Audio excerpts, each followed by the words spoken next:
ভাই এখনো করে, কিন্তু বিএনপি যে করবো আমার দলের দেখিয়ে আমি এখন অন্য গেছি, চলে গেছি। এখন বিএনপি ছাড়িয়ে আমি জামাতত গেছি। আপনার তাহলে দলের তাহলে সমস্যা নাকি? না, আমার দলের সমস্যা নাই, আমার নেত্রী ঠিক আছে, কিন্তু আমার দলের যে নেতৃবৃন্দগুলো এইগুলো হলো খারাপ। এগুলোর জন্য আমাদের নেত্রী আসবে কি না আসবে তা বলা যাচ্ছে না। এই যেরকম আমি বিএনপি করতাম, ওখান থেকে আমি বাইরেছি কি লিখে, আমি এগুলো ভাইরাস পছন্দ করি না। ওরা যে কার্যকলাপগুলো করতেছে, রাস্তাঘাটে চাঁদাবাজি, এটা আমার পছন্দ না। আমি চাই মানুষ সুখে শান্তিতে থাক, গরিব মানুষ কাজকর্ম করে খায়। এই যে আপনার বিএনপির সাজানপুর দিয়ে গেলেও মনে করেন যে টাকা তোলে, অমুক দিয়ে গেলেও টাকা তোলে।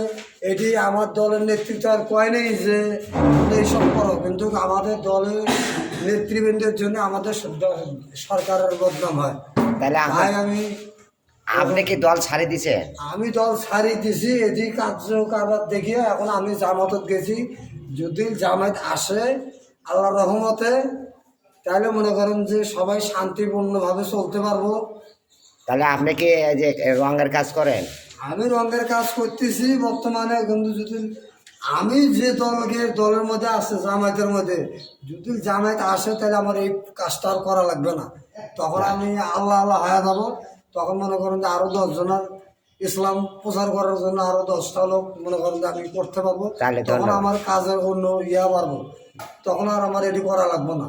আমাকে যদি দলের থেকে করবো, তোমাকে এই কাজটা দিলাম, তো আমি ওই কাজটা করতে পারবো। ঠিক আছে, ঠিক আছে, তাহলে আপনি জামাত করেন, ঠিক আছে, ধন্যবাদ, খোদা হাফেজ, বাংলাদেশ।